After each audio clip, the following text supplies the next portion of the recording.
Hello students. So last class की video में हमने आपका सरफेस केमिस्ट्री का चैप्टर कंप्लीट कर दिया था, ठीक है।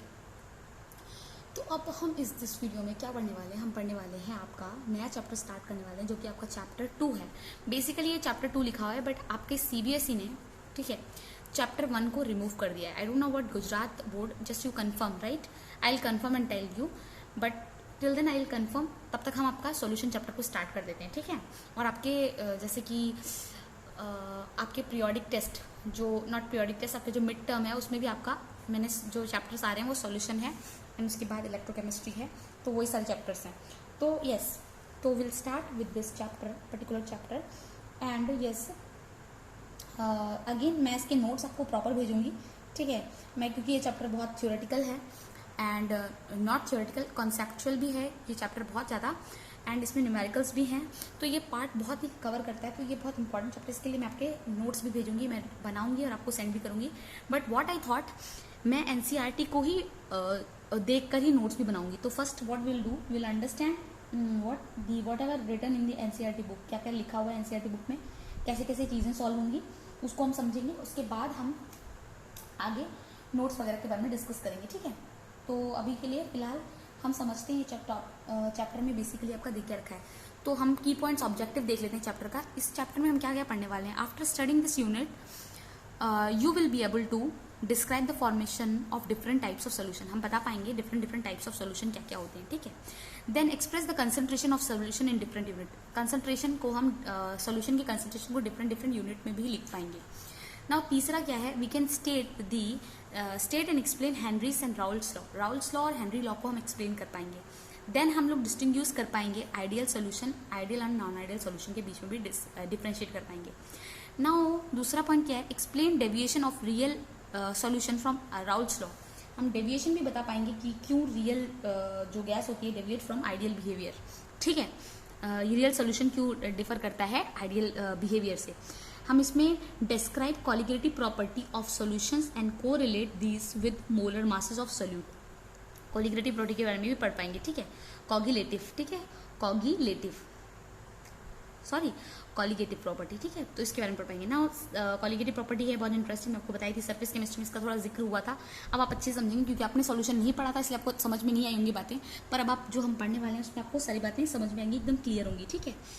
With molar masses of solute. अब इसमें हम एक और चीज़ पढ़ेंगे, abnormal colligative properties exhibit by some solute in solution. Abnormal colligative property भी है, कुछ ये सॉल्यूट एग्जिबिट करते हैं, ठीक है, प्रॉपर्टी है जो एग्जिबिट करते हैं सॉल्यूट इन सोल्यूशन में, वो भी हम पढ़ेंगे। तो बिफोर इसको स्टार्ट करने से पहले देखो, आपको NCERT पढ़ने का तरीका भी बताती हूँ। आपको क्या करना है, सबसे पहले एक पेंसिल ले लेनी है, ठीक है। आपको रीड करना स्टार्ट करना चाहिए और आपको जो भी पॉइंट इंपॉर्टेंट लगे, ठीक है, उसको अंडरलाइन कर लेना चाहिए। और बेसिकली ये चैप्टर कितना ही पेजेस का है, 1 2 3 4 एंड देन 5 6 7 8 9 10 11 12 13 पेजेस का चैप्टर है, ठीक है। 13 पेज का चैप्टर, आप 12th क्लास में 13 पेजेस तो कुछ भी नहीं होते, ठीक है। आपको क्या करना है, सबसे पहले पेंसिल लेनी है, NCERT लेना है, आपको रीड कर लेना है एक बार, ठीक है। और आपको रीड कर लेना है, ये फर्स्ट मैं सबसे स्टैंडर्ड तरीका बता रही हूँ। एक बार आपको फर्स्ट सिर्फ क्या करनी है, रीडिंग लगा लेनी है फर्स्ट। दूसरी बार में आपको जो जो पॉइंट इंपॉर्टेंट लगे, जब दूसरी बार आप जब रीडिंग करोगे, फर्स्ट बार में अंडरलाइन मत करना, फर्स्ट बार में रीड कर लो। सेकेंड बार में जब आप रीड करोगे तो आप पॉइंट्स को अंडरलाइन करना जो आपको इंपॉर्टेंट पॉइंट्स लगे। थर्ड बार में आप कॉपी पेन लेके बैठ जाना और जो आपने पॉइंट अंडरलाइन किए थे उसको पढ़ना कि हाँ, अब उसके बाद आपको पता चलेगा कि कौन कौन सी चीजें इंपॉर्टेंट थी। आप फटाफट नोट्स बना लोगे, क्या कर लोगे, फटाफट नोट्स बना लोगे। तो ये 3 तरीके होते हैं जिससे हम नोट्स बनाते हैं, ठीक है। इस तरीके से नोट्स बनाए जाते हैं। तो अभी हमको बस NCERT पे फोकस करके पढ़ना चाहिए, ठीक है। हमको अभी NCERT को बेस मान के पढ़ना चाहिए, तो हम उसी पे फोकस करके पढ़ेंगे। अभी आप नीट JEE वगैरह के बारे में मत सोचिए, आप सिर्फ अभी NCERT के बारे में सोचिए, क्योंकि NCERT क्लियर है तो केमिस्ट्री का पोर्शन ऐसा होता है, NCERT अगर आपका सही से है तो आपका सारा का सारा नीट जो भी एग्जाम में क्लियर हो जाएगा, क्योंकि केमिस्ट्री में आपका इतना आउट ऑफ सिलेबस जाके नहीं आता है, आपका जो NCERT में दिया हो उसी से मैक्सिमम क्वेश्चन आ जाते हैं, ठीक है। तो आपको कैसे पढ़ना है ना, हमको थोड़ा सा इंट्रोडक्शन दे रखा है, उसको जल्दी से हम पढ़ लेंगे, उसका कोई इतना सेंस नहीं बनता है, बट भी हम पढ़ लेते हैं कि ये इंट्रोडक्शन में क्या डील कर रहा है, क्या पढ़ने वाले हैं इस चैप्टर में, ठीक है। तो यहाँ पर क्या लिखा है, almost all process in our body in some kind of liquid solution. ये तो बस ऐसे कोड दे दिया है। नाउ क्या लिखा है, in normal life we rarely come across pure substances, ठीक है। Most of these are mixtures containing 2 or more pure substances. हम नॉर्मल लैंग्वेज सबको समझ में आ रहा होगा, नॉर्मल इंग्लिश लिखी हुई है, रेयरली कम अक्रॉस, हमको बहुत कम प्योर सब्सटेंसेस के बारे में मिलते हैं। तो जो भी मिलता है वो बेसिकली मिक्सचर होता है, ठीक है। देयर यूटिलिटी और importance in life depends on the composition. जो उनकी यूटिलिटी यूज है और उनका इंपॉर्टेंस है वो हमारे डेली कंपोजिशन और day to day composition life के उस पर डिपेंड करता है, ठीक है। For example the property of brass, ठीक है। For example the property of brass, brass क्या होता है आपका, बेसिकली मिक्सचर होता है कॉपर एंड जिंक का। क्या होता है, ये आपको थोड़ा इंपॉर्टेंट लग रहा है ना, तो हमने इसको अंडरलाइन कर लिया एक बार। ब्रास क्या है, mixture of copper and zinc. क्या है, मिक्सचर है कॉपर और जिंक का। आर क्वाइट, जो प्रॉपर्टी है ब्रास की, are quite different from those of German silver. Silver में क्या होता है, mixture of copper, zinc and nickel. यहाँ पर क्या था, mixture of copper and zinc, यहाँ पर थे mixture of copper, zinc and nickel. क्या है, कॉपर, जिंक और निकल। नाउ हमने ब्रास के बारे में डिस्कस कर लिया। ब्रॉन्ज क्या है, ब्रॉन्ज है आपका mixture of copper and tin, ठीक है, टिन का मिक्सचर है। तो यही बोल के रखा है द प्रॉपर्टीज, ब्रास की प्रॉपर्टी जो कि कॉपर एंड जिंक का मटेरियल है, एंड वो क्वाइट डिफरेंट होती है किससे, सिल्वर से, जो कि मिक्सचर है कॉपर, जिंक और उसमें क्या और ऐड हो गया निकल। और ब्रॉन्ज क्या है, मिक्सचर ऑफ टिनन। तो ये तीनों की जो प्रॉपर्टी है वो आपस में थोड़ी डिफर करती है, ठीक है। अब क्या लिखा है, 1 पार्ट पर मिलियन, पीपीएम, ठीक है। जो पीपीएम क्या होता है, 1 पार्ट पर million of fluoride ion in water prevent टूट सिके। देखो जब आप अगर 1 पीपीएम ले रहे हो, 1 पीपीएम मतलब पार्ट्स पर मिलियन, मतलब 1 multiply 10 to the power 6, right, वही हो गया मिलियन पार्ट। तो जो ये 1 पार्ट पर मिलियन जो है पीपीएम है, अगर हम ये पीपीएम यूज कर रहे हैं, ठीक है, तो ये किसके लिए यूज होता है, ये अगर आपका टूथ डिके है तो टूथ डिके के लिए यूज होता है, ठीक है, टूथ डिके के लिए यूज होता है, ठीक है। एक तरह का स्मॉल कंसेंट्रेशन टर्म है पीपीएम लेवल, दैट इज हम पार्ट को लेते हैं पर मिलियन में, ठीक है। तो अगर आप 1 पीपीएम ले रहे हो फ्लोराइड आयन जो है वाटर में, वो आपका क्या करता है, प्रिवेंट करता है टूथ एक। क्या करता है, 1 पीपीएम ले रहे हो तो वो आपका प्रिवेंट करता है टूथ एक, वाइल 1.5 पीपीएम, जो 1.5 पीपीएम कॉजेस टू बिकम मोटलेट मतलब जो येलो परत जम जाती है ना दांतों के ऊपर, वो कर देता है। देखो पीपीएम 1 अगर पार्ट ले रहे हो पर पीपीएम, ठीक है, पर मिलियन, मतलब 1 पीपीएम ले रहे हो तो वो आपका टूथ डीके को, मतलब टूथ दांतों को सड़ने को रोक रहा है। पर अगर आप दे रहे हो 1.5, कंसंट्रेशन बदल रहे हो, 1.5 पीपीएम कर रहे हो, तो वो आपका टूथ को मोटेट बना रहा है, मोटलेट बना दे रहा है। मोटलेट मतलब येलो परत जमा दी, जो कि पहले से ही जम जाती है ना, एकदम लगता है जितना भी ब्रश कर लो जाएगा नहीं, ठीक है, वैसा हो जाता है, तो वो आपका मोटलेट हो जाता है, उसको बोलते हैं। एंड अगर जब हाई कंसंट्रेशन में आप फ्लोराइड यूज करते तो वो एक तरह का पॉइजन होता है, जो कि रैट किल, चूहे मारने वाली दवाई में यूज होता है, ठीक है। सोडियम फ्लोराइड जो कि हाई कंसंट्रेशन में होता है और that is used in rat poison, मतलब रैट किल, वही रैट को मारने का पॉइजन में यूज होता है, ठीक है। अब इंट्रावेनस जो इंजेक्शंस होते हैं are also dissolve in water. जो इंट्रावेनस जो हमारे वेन के अंदर डाले जाते हैं, इंट्रा मतलब वेन के अंदर, ठीक है, इंट्रा मतलब अंदर, ठीक है, इंटर मतलब बाहर, ठीक है। तो वही बोलते हैं ना, इंटर स्टेट ट्रेवल करना है, बाहर स्टेट में, इंट्रा स्टेट मतलब अंदर, एक ही स्टेट के अंदर। तो इंट्रावेन मतलब वेन के अंदर जो इंजेक्शन को डाला जाता है उनको वाटर में डिसॉल्व किया जाता है, कंटेनिंग व्हाट, सॉल्ट। क्या कंटेन करके, सॉल्ट कंटेन करके एट पर्टिकुलर आयनिक कंसेंट्रेशन, और उनका कंसेंट्रेशन मैच करके उस आयनिक कंसेंट्रेशन में, सो दैट जो हमारा ब्लड प्लाज्मा है उस कंसेंट्रेशन को मैच कर सके। वही लिखा हुआ है, इंट्रावेनस इंजेक्शन आर ऑल्सो और always dissolve in water containing salt at particular ionic concentration that matches with blood plasma concentration. Blood की प्लाज्मा की कंसेंट्रेशन को मैच करना चाहिए, उसमें देते हैं, ठीक है।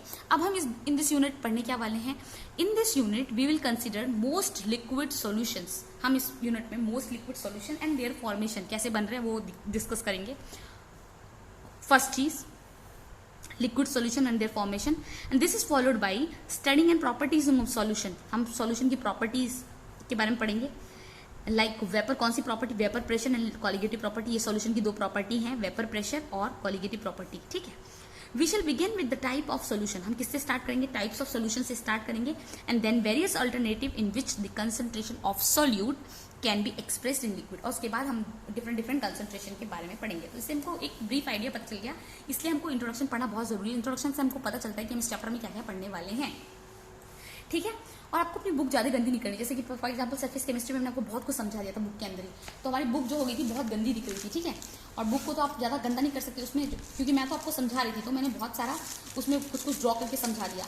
But when you are studying you took pencil, और हमेशा पेंसिल से समझो ताकि आपका अच्छे से आपको चीज़ें समझ में आ जाए, ठीक है। तो आई थिंक आपको चीज़ें समझ में आ गई होंगी। Yes, now will start with the concentration term. Okay, तो सबसे पहली चीज़ जो हम पढ़ने वाले हैं that is the types of solution. क्या पढ़ने वाले हैं हम? टाइप्स ऑफ सोल्यूशन पढ़ने वाले हैं, ठीक है। Okay, types of solution. So सबसे पहले टाइप्स ऑफ सोल्यूशन आपने बचपन से पढ़ते आए होंगे कि हमारे दो टाइप के सोल्यूशन होते हैं, एक होमोजीनियस होता है, एक हेटेरोजीनियस होता है। तो सबसे पहले ये स्टार्ट करने से पहले हम 2-3 चीज़ें क्लियर कर लेते हैं कि होमोजीनियस सोल्यूशन होता क्या है, हेटेरोजीनियस होता क्या है, सोल्यूशन होता क्या है बेसिकली। तो सोल्यूशन बेसिकली क्या होता है आपका, ठीक है। सोल्यूशंस आर, हमने होमो और हेटेरोजीनियस पढ़ा है, राइट। आपका सॉल्यूशन क्या होता है? देखो, सॉल्यूशन होता है आपका homogeneous mixture of 2 or more than 2 component. तो बेसिकली सॉल्यूशन अगर आपको कोई पूछता है तो आप डायरेक्टली ये हेडिंग ले लो, अगर आप नोट्स बना रहे तो सॉल्यूशन बेसिकली क्या है? एक होमोजीनियस मिक्सचर है, किसका? 2 और मोर देन 2 कंपोनेंट, मतलब एक या एक से, 2 या 2 से ज्यादा कंपोनेंट का होमोजीनियस मिक्सचर है। बाय होमोजीनियस मिक्सचर ये बोल दिया। अब ये होमोजीनियस मिक्सचर बोलने का मतलब क्या है?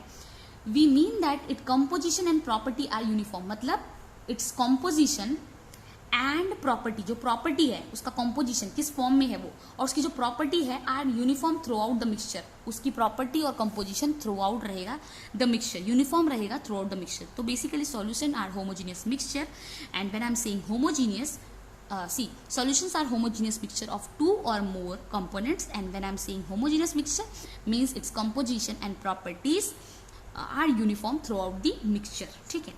Generally the component that is present in the largest quantity, अब क्या बोला है? अब हम सॉल्यूशन के बारे में बात कर रहे हैं। होमोजेनियस पता चल गया हमको सॉल्यूशन का डेफिनेशन। अब क्या बोला है? जनरली, ज्यादातर क्या होता है?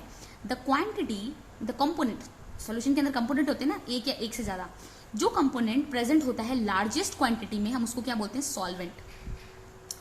द कंपोनेंट, ये देखो सॉल्वेंट का डेफिनेशन यहाँ पे है, the component that is present in largest quantity that is called as solvent, right. Solvent determines the physical state in which the solution exist, और यही सॉल्वेंट बताता है कि किस स्टेट में सॉल्यूशन आपका एग्जिस्ट कर रहा है। अगर आपका सॉल्वेंट लिक्विड है तो आपका लिक्विड सॉल्यूशन है, और अगर आपका सॉल्वेंट सॉलिड है तो आपका सॉलिड सॉल्यूशन है, और अगर आपका गैस है तो आपका गैसेस सॉल्यूशन है। तो बेसिकली सॉल्वेंट ही बताता है, जो ज्यादा अमाउंट में होता है सॉल्वेंट वही बताता है वेदर आपका जो ये है वो किस स्टेट में है, ठीक है। वो क्या बताता है आपका? Solvent determines the physical state in which the solution exist. Solvent he determine करता है फिजिकल स्टेट, जिस स्टेट में आपका सॉल्यूशन एग्जिस्ट करता है। एंड अभी एक और important, one more component present in this solution, एक और कंपोनेंट प्रेजेंट होता है सॉल्यूशन में other than solvent, that is called as solute. और सॉल्यूट को आप ऐसे भी जान सकते हो, जो चीज लेस इन क्वांटिटी में प्रेजेंट होती है उसको हम बोलते हैं सॉल्यूट, ठीक है। उसको हम क्या बोलते हैं? सॉल्यूट। जो लेस अमाउंट में है सॉल्यूशन के अंदर वो सॉल्यूट है, और जो मोर अमाउंट में है वो सॉल्वेंट है। तो ये दो चीजें आपको याद रखनी है। अब हम इसमें क्या पढ़ने वाले हैं? In this unit we shall consider only binary solution. इस यूनिट में हम सिर्फ बाइनरी सॉल्यूशन के बारे में डिस्कस करेंगे, उससे ज्यादा डिस्कशन नहीं करेंगे। आपकी बुक में इतना ही दे रखा है, ठीक है। आगे जब हायर क्लास में जाएंगे तो आप शायद बाइनरी से आगे भी बढ़ें, ठीक है। 3 सॉल्यूशन की स्टडी करें, 4 सॉल्यूशन की स्टडी करें, बट यहाँ पर आप दो सॉल्यूशन की स्टडी करेंगे, बाइनरी सॉल्यूशन। बाइनरी सॉल्यूशन मतलब कंसिस्टिंग ऑफ 2 कंपोनेंट, जिसमें 2 कंपोनेंट होते हैं, उसको बाइनरी सॉल्यूशन बोलते हैं। तो एक और चीज आपको पता चलेगी कि बाइनरी सॉल्यूशन किसको बोला जाता है। नाउ हियर ईच कंपोनेंट में बी सॉलिड, यहाँ पर कोई भी कंपोनेंट आपका सॉलिड भी हो सकता है, लिक्विड भी हो सकता है, गैसियस स्टेट में भी हो सकता है, और इसको समराइज किया है इस टेबल में। तो अब हम समझ लेते हैं कि आपका सॉल्यूशन कैसे होता है, ठीक है। तो सबसे पहले देख लो आपका सॉल्यूशन जो होता है, जैसे हम इसको अच्छे समझते हैं, ठीक है। आपको अच्छे से दिख रहा होगा क्लियरली, यस, आपको अच्छे से क्लियरली दिख रहा होगा अभी, यस। तो देखो, yes, types of solution, then solute, then solvent, then common examples. Common example हम अभी बाद में देखेंगे, पहले हम देखते हैं टाइप्स ऑफ सॉल्यूशन। तो गैसियस सॉल्यूशन, सबसे पहले हम स्टार्ट करते हैं गैसियस सॉल्यूशन से। गैसियस सॉल्यूशन में उसको गैसियस सॉल्यूशन क्यों बोलेंगे? मैंने क्या बोला था? सॉल्वेंट ही डिसाइड करेगा कि फिजिकल स्टेट ऑफ सॉल्यूशन क्या है। गैसियस स्टेट मतलब क्या होगा? सॉल्वेंट आपका गैस होगा, gas gas gas, right. Gas gas gas हो गया, राइट। और यहां पर गैस गैस हो सकता है, लिक्विड गैस हो सकता है, सॉलिड गैस हो सकता है। मतलब गैस आपका सॉल्वेंट है, उसमें आपका गैस प्रेजेंट है, गैस आपका सॉल्वेंट, उसमें आपका लिक्विड प्रेजेंट है, गैस आपका सॉल्वेंट है, उसमें आपका सॉलिड प्रेजेंट है। तो गैस का जो एग्जाम्पल है मिक्सचर ऑफ ऑक्सीजन, मतलब ऑक्सीजन जो है वो आपका मिक्स है नाइट्रोजन गैस में, वो गैस है, इसका एग्जाम्पल हो गया।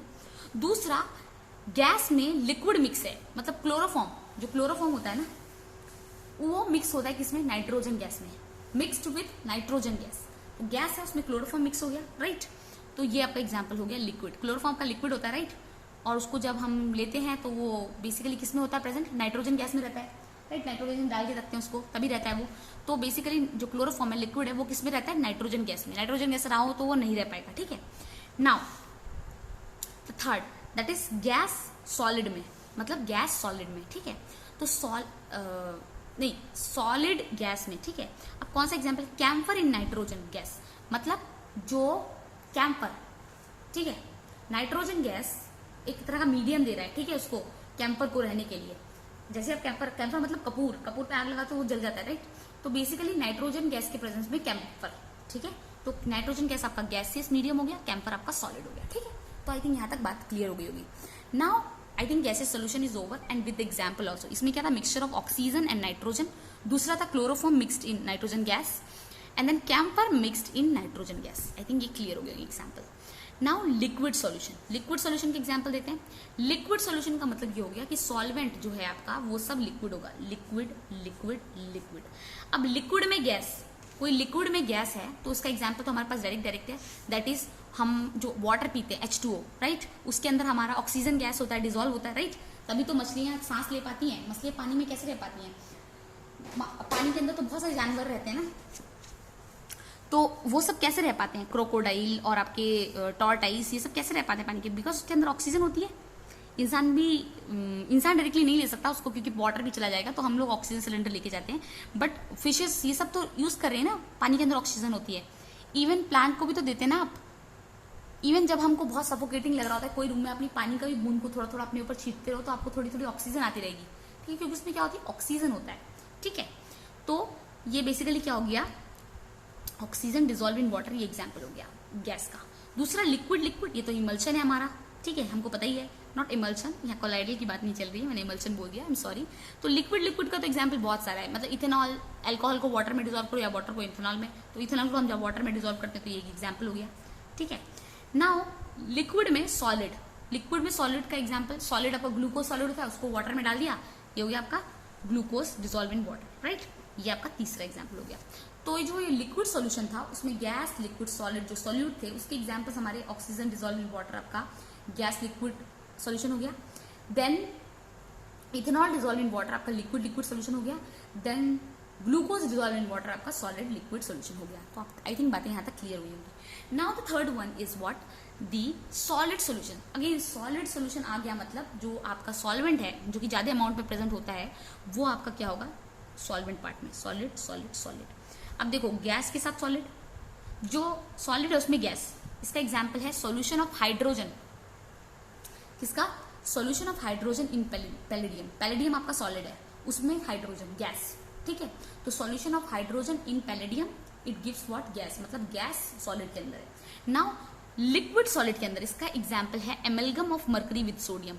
मरकरी का एमलगम, मरकरी आपको पता है लिक्विड होता है, तो मरकरी का जो सॉल्यूशन बनाते हैं amalgam in with what, sodium, sodium आपका सॉलिड होता है और मरकरी का एमलगम, तो इसका एग्जाम्पल क्या हो गया, लिक्विड इन सॉलिड, ठीक है, liquid in solid. Now solid in solid का example copper dissolve in gold. Copper जो होता है वो गोल्ड के साथ, आपका सॉलिड, दोनों सॉलिड है, कॉपर भी सॉलिड है, गोल्ड भी सॉलिड होता है, तो जब इनको डिजोल्व कर देते हैं तो ये जो आपका बनता है एग्जाम्पल होता है वो सॉलिड सॉल्यूशन का एग्जाम्पल होता है। तो आई थिंक ये चीजें आपको क्लियर हो गई होंगी, 1 2 3। तो इसका solution of hydrogen in palladium, then amalgam of mercury with sodium, copper dissolve in gold. तो आई थिंक यहाँ तक बातें क्लियर हो गई होंगी। Now we going to understand that is the concentration term. हम पढ़ने वाले हैं expressing the concentration of solutions, कैसे हम एक्सप्रेस करते हैं कंसंट्रेशन ऑफ दी सॉल्यूशन, कैसे करते हैं। हम नेक्स्ट टॉपिक पे जा रहे हैं कि expressing concentration of solution. The first thing will do, 1 minute students,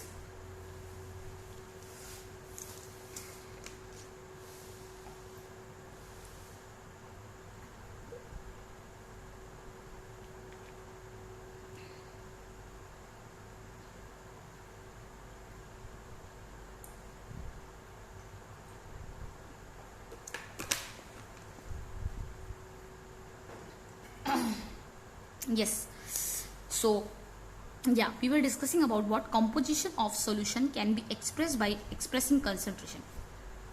अब जो कॉम्पोजिशन, क्या क्या कॉम्पोजिशन प्रेजेंट है सॉल्यूशन में, कॉम्पोजिशन मतलब क्या क्या पार्टिकल्स प्रेजेंट हैं, किसका किसका कितना परसेंटेज है, वो सब निकालने के लिए हम उसको कॉम्पोजिशन बोलते हैं. तो जो कॉम्पोजिशन है सॉल्यूशन का कैसे एक्सप्रेस हो सकता है, bye expressing what the composition of solution can be described. कैसे डिस्क्राइब कर सकते हैं, बाय एक्सप्रेसिंग कंसंट्रेशन. किसकी तरह, कंसंट्रेशन की तरह एक्सप्रेस करके हम इसको वो कर सकते हैं. ठीक है, bye expressing it's what, concentration, concentration की तरह हम इसको निकाल सकते हैं. नाउ द लेटर जो ये है composition can be express either qualitatively. ये जो कंपोजिशन है इसको हम क्वालिटेटिवली भी एक्सप्रेस कर सकते हैं और क्वांटिटेटिवली एक्सप्रेस कर सकते हैं. क्वालिटेटिव भी और क्वांटिटेटिव भी एक्सप्रेस कर सकते हैं. For example qualitatively we can say the solution is diluted. हम क्वालिटेटिवली ये बता सकते हैं देखकर कि ये सॉल्यूशन आपका डाइल्यूटेड है. That is relatively very small quantity of solute present है. उसमें बहुत कम क्वांटिटी सॉल्यूट प्रेजेंट. डाइल्यूट मतलब क्या, बहुत कम सॉल्यूट पार्टिकल प्रेजेंट है सॉल्वेंट में. ठीक है, और इट्स कंसंट्रेशन इज, और इट इज कंसंट्रेट. एक तो डाइल्यूट हो सकता है, दूसरा कंसंट्रेशन. डाइल्यूट होगा मतलब क्या है, पार्टिकल, सॉल्यूट के पार्टिकल बहुत कम होंगे स्मॉल क्वांटिटी प्रेजेंट. और कंसंट्रेटेड होगा तो सॉल्यूट के particles relatively very large quantity में सॉल्यूट के पार्टिकल्स क्या होंगे, प्रेजेंट होंगे. Right, but in real life these kinds of description can add a lot of confusion. But real life में क्या होता है, ये जब हम इसको रियलिटी में डील करते हैं तो इस तरह से देखकर बताना कि ये ज़्यादा कंसंट्रेटेड है और ये लेस कंसंट्रेटेड है, ये देखकर बताना बहुत डिफिकल्ट हो जाता है. आप देख के थोड़ा ना बता पाओगे. चलो मान लो आपने ऑरेंज जूस बनाया, ऑरेंज जूस का कलर डार्क ऑरेंज दिख रहा है. ठीक है, तो आप ये बोल दोगे कि हाँ ये वाला ज़्यादा कंसंट्रेटेड है, ये वाला लेस कंसंट्रेटेड है, इस कलर लाइट है. अब जैसे फॉर एग्जाम्पल शुगर वाटर, शरबत बना रहे हो पानी वाला. ठीक है, पानी में चीनी डाल रहे हो, पानी में चीनी डाल रहे हो, एक में बहुत सारी चीनी डाली, एक में थोड़ी चीनी डाली, देख के बता पाओगे किसमें ज़्यादा चीनी डाली, जिसमें कम डाली, नहीं ना. तो ये जब हम प्रैक्टिकली जब देखते हैं तो ये जो आपका क्वालिटी से बताना वो थोड़ा क्या होता है, रियल लाइफ में लॉट ऑफ कंफ्यूजन क्रिएट करता है. क्या करता है, लॉट ऑफ कंफ्यूजन क्रिएट करता है. एंड दस the need for a quantitative description of the solution. उसके बाद ही हमारी क्या नीड हुई, हमको क्वांटिटी के साथ पता चले कि कितना क्वांटिटी एग्जैक्टली प्रेजेंट है. तो हमको देखो कलर देख के और क्वालिटी देख के बता नहीं सकते हर चीज. राइट, तो हमको इसी की वजह से किसकी नीड हुई, हमारी क्वांटिटेटिव मेजरमेंट की नीड हुई. राइट, क्वांटिटेटिव एनालिसिस की नीड हो गई. तो उसमें क्या हुआ, यस उसमें आपका बेसिकली हाँ देर आर बहुत सारे सेवरल तरह के अलग अलग तरह की क्वांटिटीज आई. ठीक है, there are several ways by which we can describe the concentration of solution quantitatively. और उसके बाद हमारे पास बहुत सारे वेज आ गए जिसकी वजह से, जिसकी हेल्प से हम डिस्क्राइब कर सकते थे कंसंट्रेशन ऑफ सॉल्यूशन, सॉल्यूशन का कंसंट्रेशन बाई क्वांटिटेटिवली, मतलब क्वांटिटी के साथ. उसमें जो सबसे पहला कंसंट्रेशन टर्म आया, वो आया मास परसेंटेज. क्या आया, मास परसेंटेज कंसंट्रेशन टर्म आया. क्या आया, मास परसेंटेज. तो हम देख लेते हैं क्या क्या पढ़ना है हमको उसमें. सबसे पहले हमारा आया मास परसेंटेज कंसंट्रेशन. ठीक है, दूसरा आया हमारा वॉल्यूम परसेंटेज कंसंट्रेशन. क्या आया, वॉल्यूम परसेंटेज कंसंट्रेशन आया.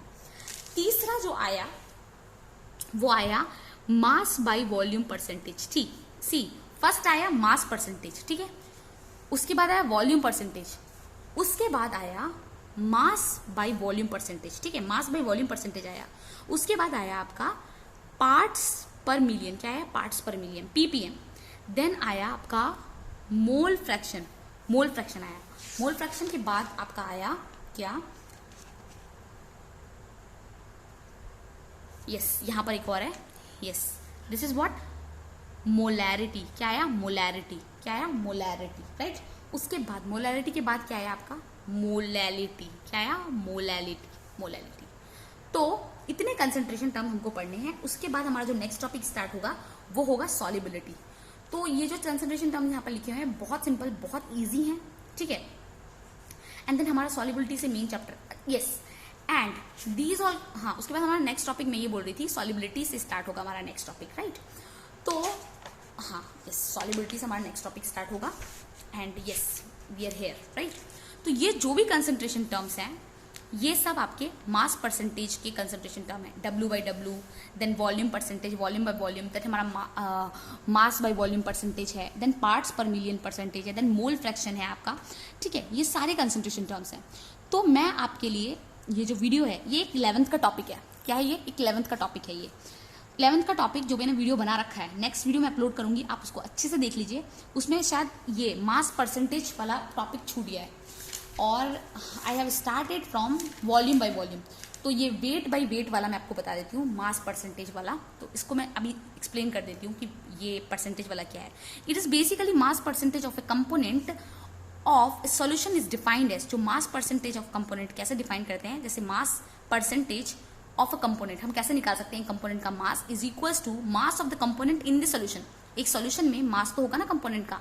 अगर आपको पूछा है मास कंपोनेंट निकालना है, आपको पर्टिकुलर मास परसेंटेज निकालना है आपको पर्टिकुलर कंपोनेंट का जो कि सॉल्यूशन में है, तो उसका फॉर्मूला है mass of the component in the solution divided by the total mass of the solution, right.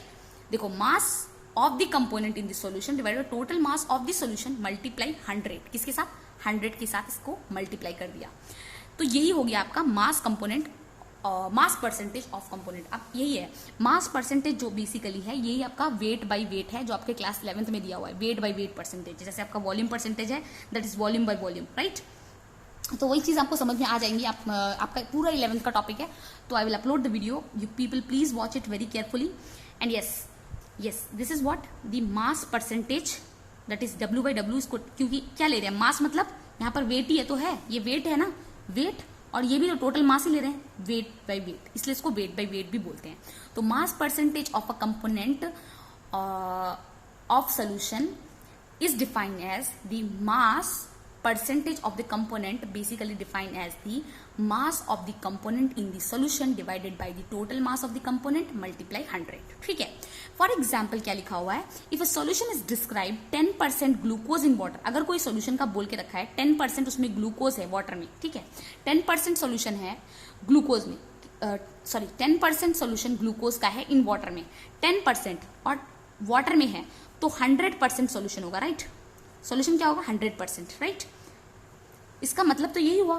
For example, if a solution is describe by 10% glucose in water by mass, it means that 10 ग्राम, 10% है, तो इसका मतलब 10 ग्राम है out of कितने? 100 ग्राम में।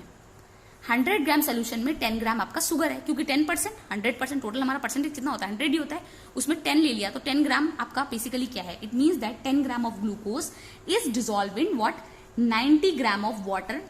देखो, 10 gram of glucose dissolve हो रहा है 90 ग्राम। देखो, 10 ग्राम ग्लूकोज जो है वो डिजॉल्व हो रहा है 90 ग्राम वाटर में, एंड ऑल टुगेदर कितना सोल्यूशन बना रहा है? 100 ग्राम का सोल्यूशन बना रहा है, right, resulting in 100 gram of solution. मतलब 90 ग्राम क्या है? आपका सॉल्वेंट है, 10 ग्राम आपका सोल्यूट है, और टुगेदर आपका ये सोल्यूशन है। क्या आपका? सोल्यूशन है। आई थिंक ये चीज क्लियर हो गई होगी। अब क्या लिखा है, concentration describe by mass percentage is commonly use in industrial chemical application. जो ये टेक्निक है ये आपके मास परसेंटेज वाली, ये आपके इंडस्ट्रियल केमिकल एप्लीकेशंस में यूज होती है, इंडस्ट्रियल केमिस्ट्री में यूज होती है, ठीक है। For example, commercial bleaching solution contains 3.26 mass percentage of sodium hypochlorite in water. मतलब सोडियम हाइपोक्लोराइट जो कि सॉल्यूट है, किसमें है? वाटर में, उसका ये कितना है? 3.62। मतलब इसको 100 से आप क्या करो? माइनस कर दो, तो कितना आएगा? बेसिकली अगर आप 100 से 3.62 को माइनस करोगे तो यहाँ पर भी 0 0 दे दोगे, ये हो जाएगा 8, 3 and then 9, 6 and this one become 9, 96 जो क्या होगा आपका? ग्राम वाटर होगा। एंड ये जो आया है, ये जो पूरा आपका रिजल्ट आया है इस फॉर्मूले का पुट करके, कि बेसिकली आपने 3.62 ग्राम अगर मान लो अगर आपका है, ठीक है, मास परसेंटेज आया है, इसका मतलब ये है कि ये जो आपने इसको सॉल्व किया है पूरा, जो मास परसेंट कंपोनेंट निकाला है, टोटल मास जो भी होगा और divide by mass of the component, और सॉल्व करके आंसर आया है 3.62 मास परसेंटेज, राइट। तो आई थिंक ये चीजें क्लियर हो गई होंगी। नाउ जो नेक्स्ट है वॉल्यूम बाय परसेंटेज, वो वॉल्यूम बाय वॉल्यूम करके है, तो will discuss in the next class और I upload the video. So keep watching, और आप लोग पढ़ना शुरू कर दें, बहुत इंपॉर्टेंट है क्योंकि जो भी हम पढ़ रहे हैं, ठीक है। Thank you students.